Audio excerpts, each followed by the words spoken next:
Hey yo, halo YouTube. Assalamualaikum warahmatullahi wabarakatuh. Perkenalkan, nama saya Faradina Sabita Kurniawan dengan NIM 191910501035 dari PWK kelas A. Dan di kesempatan ini atau di video ini, we're gonna talking about manajemen resiko sumber daya lahan yang ada di mata kuliah evaluasi sumber daya lahan yang diampu oleh Bapak Rendra dan Ibu Rindang. Jadi mau tahu konten pembahasannya dan kayak gimana bahasannya, langsung aja kita lihat di slide berikutnya. Jadi konten pembahasannya itu ada 6 dan ada beberapa hal yang beda yang bakal kita lakuin di vlog kali ini.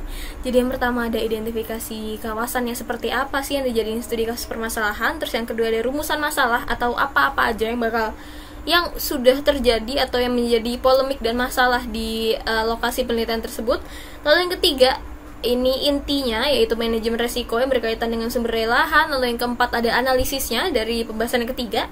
Terus yang kelima ada alternatif penanganan. Dan yang keenam adalah langkah penanganan. Nah, tapi bedanya di vlog kali ini kita langsung survei ke lapangannya. Dan kalau misalnya pengen tahu kayak gimana lokasinya dan bahasan-bahasan yang pastinya menarik di vlog kali ini, ditunggu aja. Selanjutnya kita ngomongin soal bahasan pertama yaitu lokasi penelitian. Nah, karena di topik kali ini we're gonna talking about manajemen resiko sumber daya lahan dan berhubungan nih sama adanya resiko, terus ada juga keyword berupa sumber daya lahan. Jadi akhirnya terpilihlah lokasi penelitian yaitu Sungai Bedadung yang ada di Jember. Dan ini bisa dilihat di lokasi penelitian yang bisa dikategorikan menjadi dua dengan koordinat yang sudah tertera, ada latitude sama longitude-nya. Terus kalau untuk letak geografisnya sendiri ada di Dusun Bedadung Kulon, RT 4 RW 11, Desa Kaliwining, Kecamatan Rambi Puji, dan berada sesuai dengan yang sudah tertera di TOR, yaitu yang berada di domisili. Jadi ini nearest lokasi itu 1,42 km dari lokasi tinggal. Kalau misalnya kalian masih penasaran di mana sih titik lokasinya dan emang sedekat itukah dan emang kayak gimana sih titiknya, kita langsung aja move untuk lihat titik lokasi penelitiannya dan dibantu sama Google Earth. Jadi kita lihat aja. So here you go, ini ada peta, ada Google Earth. Kita buka aplikasi Google Earth, terus ini bisa dilihat ini Kabupaten Jember dengan segala salah pras yang ada di dalamnya. Terus kita langsung lihat aja di titik lokasi survei. Di sini udah dititikin di sebelah situ. Langsung aja kita zoom untuk lihat.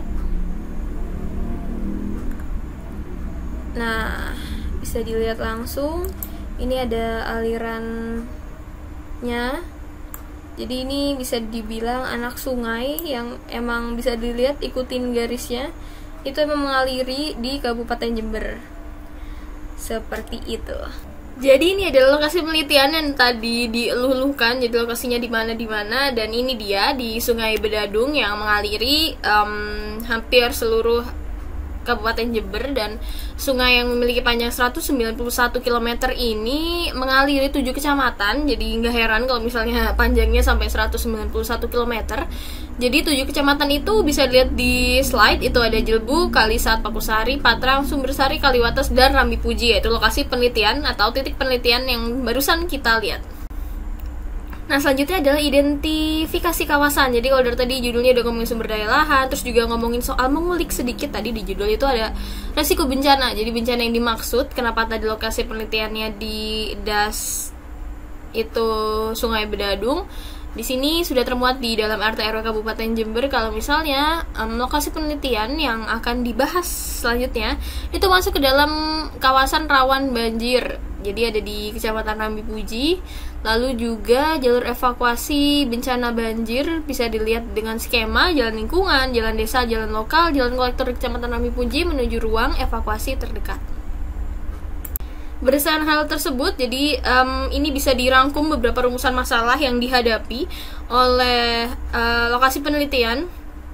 Jadi yang pertama adalah tutupan lahan di hulu Des Bedadung semakin berkurang menjadi 16,25%, dan ini data yang dihimpun pada tahun 2018 gitu. Sedangkan dengan 16,25% itu 50% dari tingkat minimum angka dari tutupan lahan yang harusnya dimanfaatkan sesuai sama UU Nomor 41 Tahun 1999 tentang kehutanan. Terus masalah yang kedua ada alih fungsi lahan hutan di Jelbuk, Sumber Jambe dan Panti. Lalu yang ketiga ada pola pertanian dengan sistem ladang berpindah. Jadi dengan adanya sistem ladang berpindah ini membuat lahan tersebut kemampuan untuk menyerap airnya itu kurang. Jadi nggak bisa dimanfaatkan untuk nge-hold air.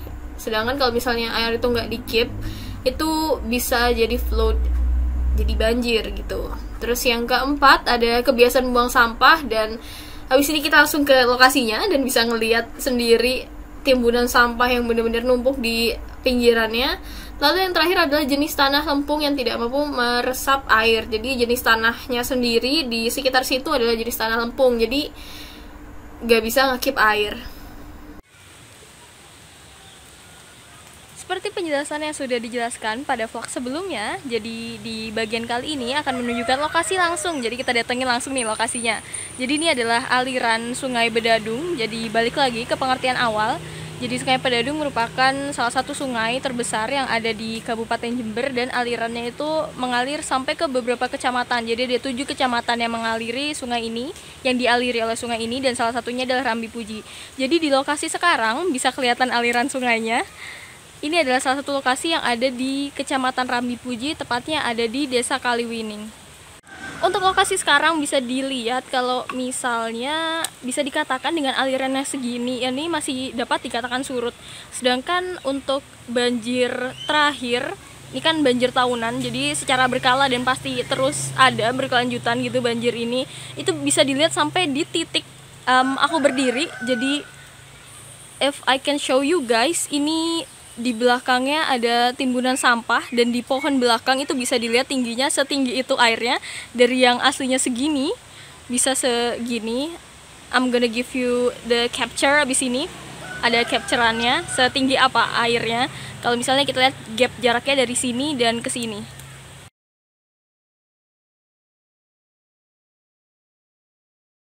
As what I said before, jadi sebelumnya banjir terdekat yang pernah terjadi di aliran Sungai Bedadung ini bisa dibilang ini anak sungainya itu di bulan Januari di tahun ini, yaitu tahun 2021. Sedangkan untuk banjir bandang sendiri yang berasal dari Gunung Pasang itu terjadi di sekitar 13 tahun yang lalu atau belasan tahun yang lalu, bahkan sampai melewati pagar pembatas dengan rumah. Jadi I'm gonna turn around untuk ngeliatin seberapa tingginya. Jadi if you guys can see, di atas tuh ada ini penghalang, dan itu terus masuk setinggi itu airnya. Jadi sejauh itu gapnya antara aliran air yang sekarang dengan batas pagar pembatas. Di bawah itu masih bisa turun lagi untuk ngelihat alirannya. Jadi bisa dibayangkan kalau misalnya banjir yang terjadi di tahun ini, di bulan Januari aja udah bisa menghancurkan 77 rumah dengan kerusakan yang beragam. Jadi mulai dari yang ringan sampai berat, ada total 77 rumah berdasarkan catatan yang dibikin oleh BPBD Kabupaten Jember. Jadi bisa dibayangkan kalau misalnya banjir bandang sendiri itu setinggi apa kayak gitu ya. Terus habis ini I'm gonna show you guys untuk tempat balai pengungsian. Jadi balai desa nanti difungsikan untuk balai pengungsiannya pada saat itu.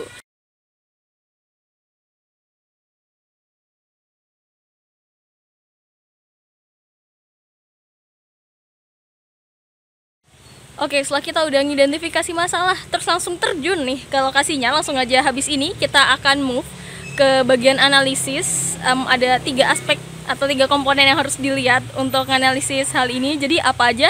Langsung aja kita lihat video selanjutnya. Oke, setelah kita main-main ke tempat penelitiannya langsung tadi di video sebelumnya bisa dilihat. Terus sekarang kita ngomongin soal inti utama atau topik dari hal-hal yang mau kita bahas. Di sini ada manajemen resiko, dan bisa dilihat lingkarannya dari warna biru ada vulnerability, terus yang oranye ada hazard, dan yang biru ada exposure. Terus potongan dari ketiganya itu ngebentuk atau nge-shape yang namanya risk. Jadi resiko. Kita ngomongin dulu soal resiko yang dimaksud ini, pastikan resiko bencana. Jadi bencana adalah suatu hal atau peristiwa baik disebabkan oleh alam ataupun non alam yang dapat menyebabkan kerugian baik itu korban jiwa maupun harta dan materi lainnya.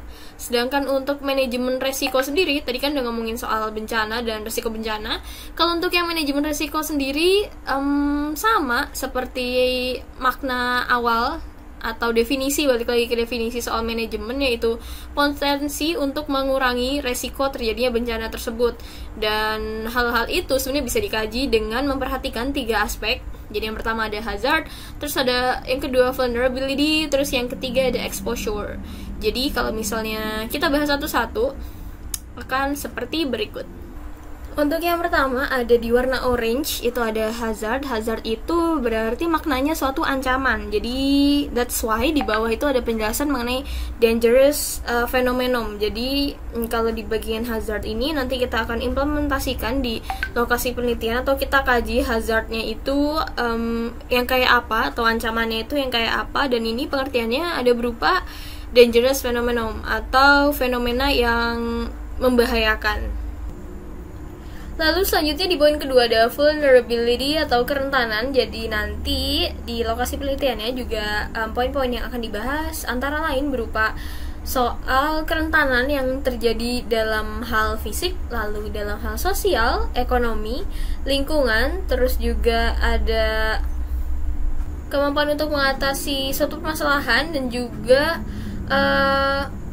kapasiti untuk bisa adaptif. Lalu aspek ketiga yang perlu diperhatikan atau dikaji dalam manajemen risiko itu ada exposure, yaitu paparan atau dampak. Jadi yang dimaksud ini ada beberapa poin-poin juga. Jadi apakah bencana ini mempengaruhi dari segi apa dan bagaimana gitu. Terus kalau misalnya diomongin lebih lanjut, yang berpengaruh itu ada bagian structure, terus ada populasi, agrikultur, bisnis, dan aset. Selanjutnya kita akan bahas soal analisis. Jadi kan kita tadi udah ngomongin soal manajemen resiko, kita ulas satu-satu 3 poin atau 3 aspek itu. Terus sekarang kita implikasikan ke lokasi penelitian. Yang pertama ada hazard, yaitu bisa dilihat di sini, yaitu kejadian mengancam, yaitu hazardnya banjir itself gitu.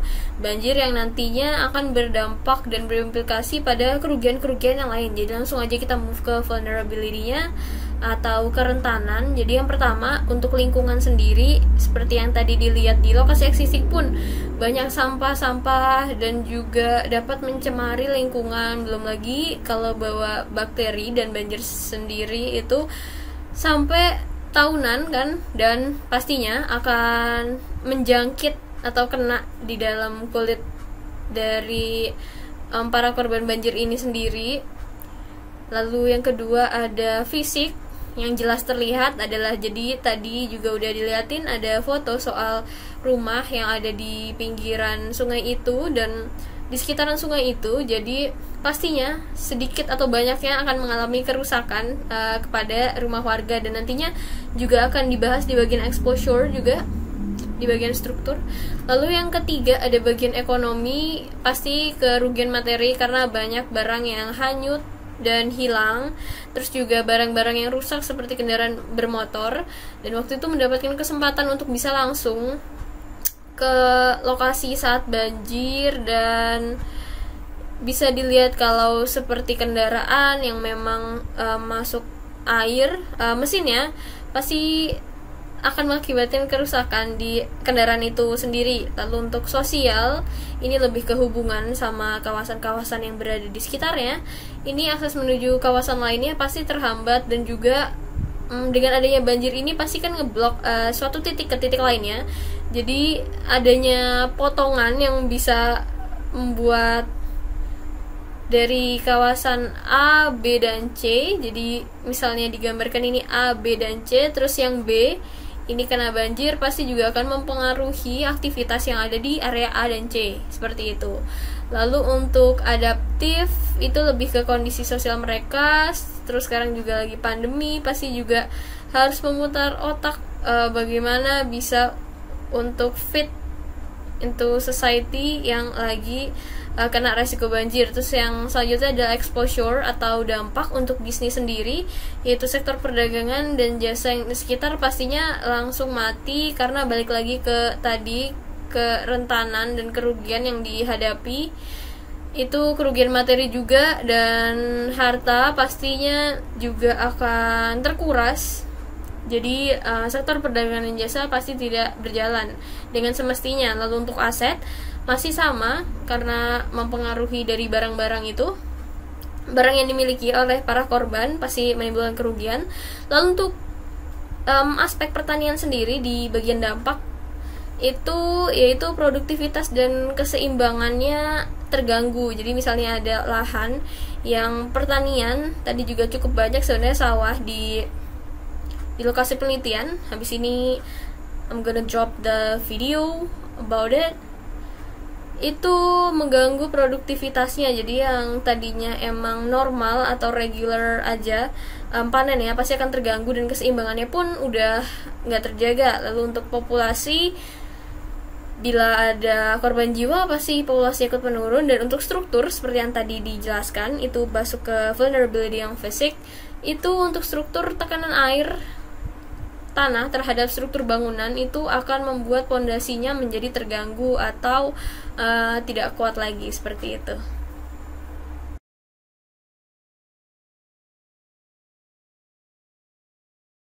Nah, setelah dari tadi kita udah omongin soal rumusan masalah, identifikasi lokasi, lalu juga apa yang sebenarnya terjadi di sana, analisisnya juga. Lalu sekarang kita masuk ke pembahasan akhir, bisa dibilang ini adalah alternatif penanganan. Jadi yang bisa diterapkan sekiranya pada lokasi penelitian itu yaitu membangun tembok penahan tanah atau yang dikenal dengan TPT, seperti yang bisa dilihat pada gambar. Jadi untuk hold airnya biar nggak keluar. Jadi dengan catatan tembok penahan yang kuat. Lalu yang kedua yaitu melakukan pembersihan sungai secara berkala, karena bisa dilihat salah satu masalah yang terjadi di lokasi penelitian adalah kebiasaan membuang sampah yang dilakukan pada anak sungai tersebut. Lalu yang ketiga yaitu membenahi saluran drainase, jadi alirannya bisa lancar dan langsung ke bagian sungai tersebut. Lalu juga drainase juga dikenal dengan bisa diterapkan dapat saja, yaitu filtrasi untuk sampah-sampahnya, jadi pastinya nanti nggak mengganggu. Nanti juga akan masuk ke poin kedua yaitu pembersihan sungai itu. Lalu yang poin keempat untuk alternatif penanganan yaitu ketersediaan lahan pertanian dengan tidak melakukan alih fungsi lahan pertanian ke non pertanian. Karena bisa dilihat dari bahasan sebelumnya kalau misalnya peran lahan pertanian ini cukup krusial untuk menyerap air yang dimiliki. Jadi nggak kemana-mana airnya, tapi di hold atau di keep sama si lahan pertanian ini. Jadi bisa dibayangin kalau misalnya lahan pertanian nggak ada, jadi area mana yang bisa dipakai untuk nge-keep air yang terjadi, apalagi sampai banjir, karena nggak ada lahan pertanian yang bisa nge-keep air itu. Lalu kalau untuk langkah penanganannya sendiri bisa diterapkan ini, yaitu melakukan controlling terhadap pemanfaatan tutupan lahannya. Tadi kan bisa dilihat kalau misalnya ada 16,25%, sedangkan harusnya 30%. Lalu juga memperhatikan ketersediaan lahan pertanian karena fungsi yang tadi dijelaskan pada slide sebelumnya. Lalu yang ketiga adalah menerapkan mindset mengenai lokasi pembuangan sampah yang sesuai, jadi gak akan ada lagi sampah yang menumpuk. Lalu yang keempat adalah tata aturan dengan tidak memanfaatkan kawasan sepadan sungai sebagai kawasan budidaya, jadi bisa saja difungsikan sebagai perumahan dan perdagangan dan jasa, sedangkan itu merupakan daerah sempadan sungai. Lalu selanjutnya adalah daftar pustaka. Jadi ini adalah beberapa artikel yang didapatkan dari penjelasan tadi. Sumbernya dari beberapa artikel ini, data-datanya. Lalu sekian yang dapat saya sampaikan pada kesempatan ini. Terima kasih telah mendengarkan penjelasan dari awal sampai akhir. Semoga cerita yang dari tadi udah di-sharing bisa bermanfaat to all of you guys. Jadi sekian, assalamualaikum warahmatullahi wabarakatuh. Mohon maaf apabila terjadi kesalahan dalam menjelaskan.